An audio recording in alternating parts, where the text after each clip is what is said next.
এই যে এত ভালোবাসা দেখছো, এটা কিন্তু ছিল ওনার রিটার্ন গিফট। হ্যাঁ, ও আমাকে জন্মদিনে একটা গিফট দিয়েছিল। তার বক্সটা ছিল এরকম। প্রথমেই তো ছিল সেখানে একটা কার্ড। তো কার্ডটা ধরে তো আমি রীতিমতো টানাটানি করতে শুরু করে দিয়েছিলাম, কারণ ওর কার্ডের মধ্যে 2, 3, 4 অনেকগুলো লেয়ার করে ও। তো দেখলাম আজকে কোনো লেয়ার নেই, সবসময় একটা নতুনত্বের ছোঁয়া থাকে। আর আমাকে লুকিয়ে সম্পূর্ণ গিফটটা ও অ্যারেঞ্জ করেছে, আর সবটাই নিজে হাতে নিজের আইডিয়া থেকে করেছে। জাস্ট লজেন্সের প্যাকেজিংগুলো দেখো।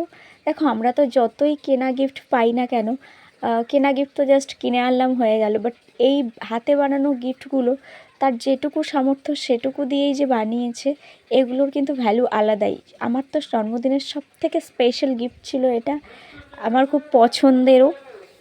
হাতে বানানো গিফটগুলোর জন্য যে ঠিক কতটা ভালোবাসা, কতটা ধৈর্য লাগে, আজকালকার দিনে সত্যি বাচ্চারা ছাড়া এই ধৈর্য, এই ভালোবাসা অন্য কারোর কাছ থেকে পাওয়া যায় না। তোমাদের কেমন লাগলো অবশ্যই জানিও।